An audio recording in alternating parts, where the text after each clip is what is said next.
Hello' বন্ধুসকল, মই মুন আৰু আপোনালোকে চাই আছে আপোনালোকৰ নিজৰ ইউটিউব চেনেল MMB চেনেল। আজিৰ থাম্বনেইলটো চাই আপোনালোকে চাগে গমেই পাইছে মই কোনজন মানুহৰ ওপৰত ভিডিঅ' ৰিয়েক্ট কৰিব গৈ আছোঁ আৰু তেওঁৰ থাম্বনেইলত লিখাৰ দৰে মই মটিভেট আৰু ইনস্পিৰেশ্যন কেনেকৈ হৈছোঁ তেওঁৰ বিষয়ে যদি নাজানে আপোনালোকে চিনি যদি নাপায় তেনেহ'লে আপোনালোকক মই এটা সৰু ইন্ট্ৰডাকশ্যন দি আছোঁ। তেওঁ এজন অসমৰে সফল ইউটিউবাৰ। তো তেওঁৰ নাম হ'ল এডভাইজাৰ। তেওঁ বৰ্তমান ডুবাইত জব কৰি আছে আৰু তেওঁৰ দুটা ইউটিউব চেনেলো আছে।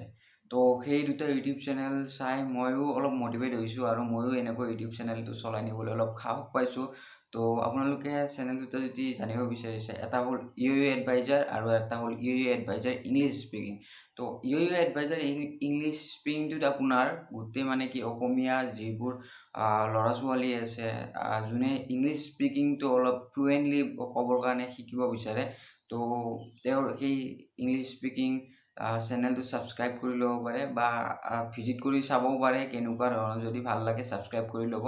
আৰু তেওঁৰ এটা হ'ল এডভাইজাৰ, যোনটো মই চাই ইনস্পায়াৰ হৈছোঁ। সেই চেনেলটো আপোনালোকে এবাৰ ভিজিট কৰি চাব পাৰে। তো মানুহজনৰ বিষয়ে যদি আৰু অলপ বেছিকৈ জানিব বিচাৰে তেনেহ'লে আপোনালোকে এই ভিডিঅ'টো অলপমান শেষলৈ চাই থাকক, তেতিয়া আপোনালোকে গম পাব যে মানুহজন কেনেকুৱা।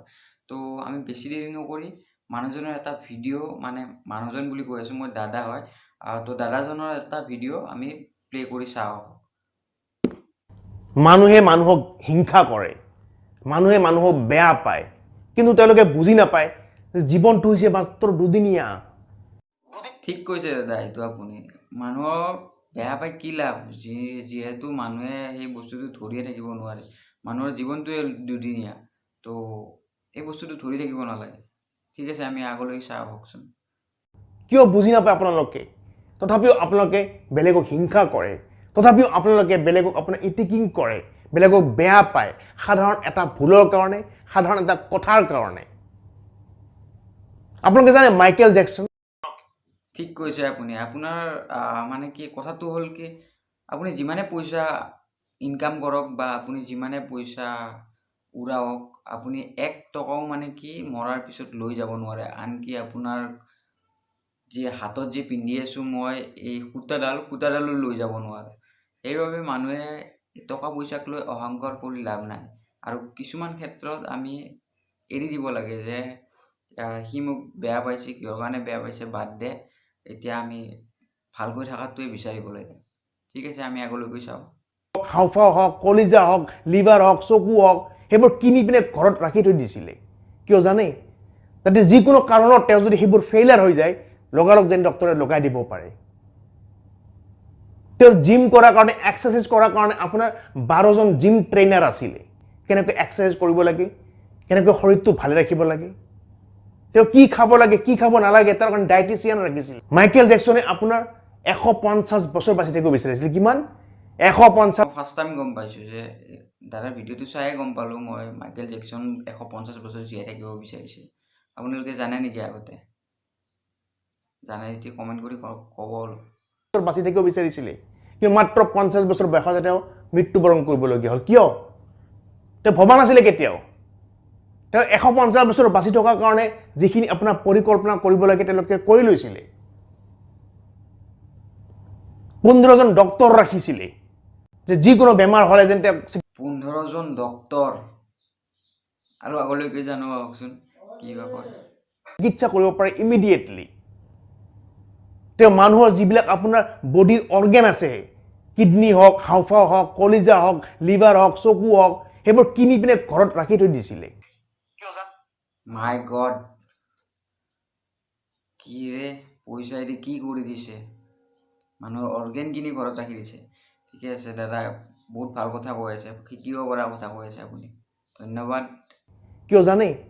যাতে যিকোনো কাৰণত তেওঁ যদি সেইবোৰ ফেইলাৰ হৈ যায়, লগালগ যেন ডক্টৰে লগাই দিব পাৰে। তেওঁ জিম কৰাৰ কাৰণে, এক্সাৰচাইজ কৰাৰ কাৰণে আপোনাৰ 12জন জিম ট্ৰেইনাৰ আছিলে।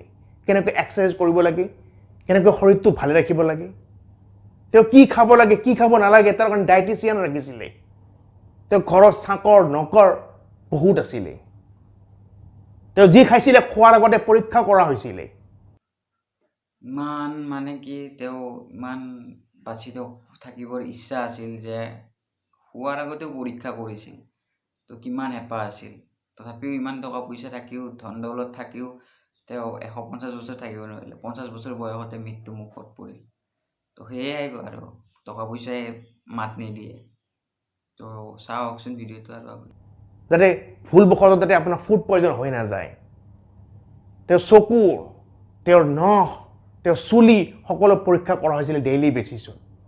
তেওঁ যিখন বিচনাত শুইছিলে, মনত ৰাখিব, মাইকেল জেকচনে যিখন বিচনাত শুইছিলে সেইখন আপোনাৰ অক্সিজেন আছিলে আপোনাৰ।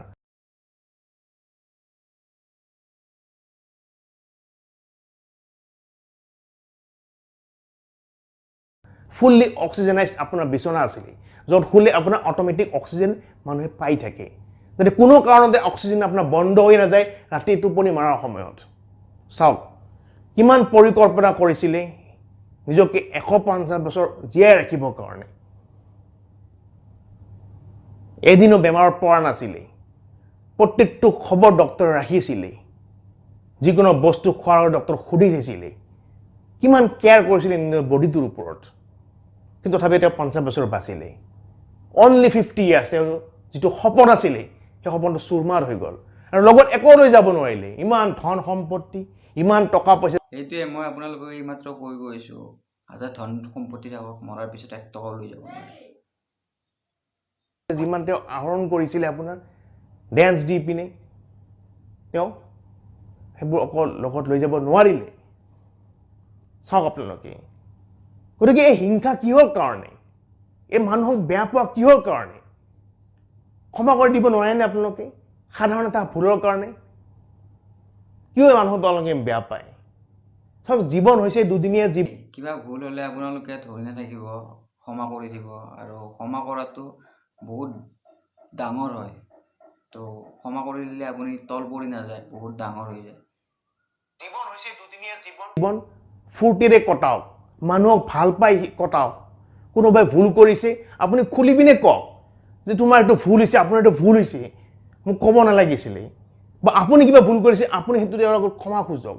কিন্তু সেইবুলি আপুনি বেয়া পাই থাকিব বিনা কাৰণত, একো নোকোৱাকৈ। তেওঁ ভাবি থাকিব যে মোক বা কিয় বেয়া পাই আছে কোনো কাৰণ নোহোৱাকৈ। This is not good. এইটো সত্য কথা। কাৰণ এটাই এটাক যেতিয়ালৈকে নকয় তেতিয়ালৈকে গম পোৱা নাযায় কাৰণটো কিহৰ কাৰণে।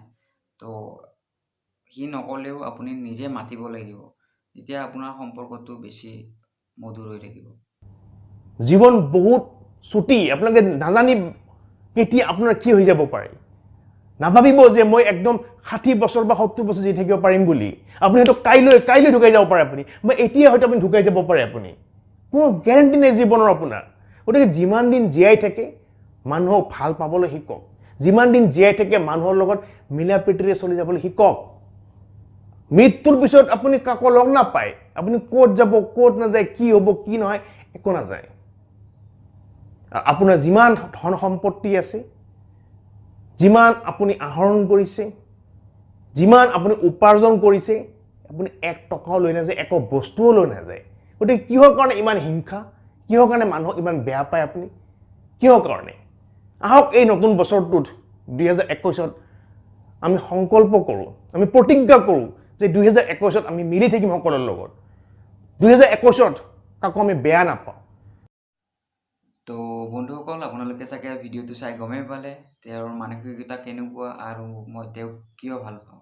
তো বন্ধুসকল, আজিৰ বাবে ইমানেই। যদি আপোনালোকে ইমান লাষ্টলৈকে ভিডিঅ'টো চায়ে আছে, ছাবস্ক্ৰাইব কৰি দিব, লাইক কৰি দিব, আৰু কমেণ্টত কৈ দিব মোক যে আৰু নেক্সট কি ভিডিঅ'ত ৰিয়েক্ট বনাব লাগে।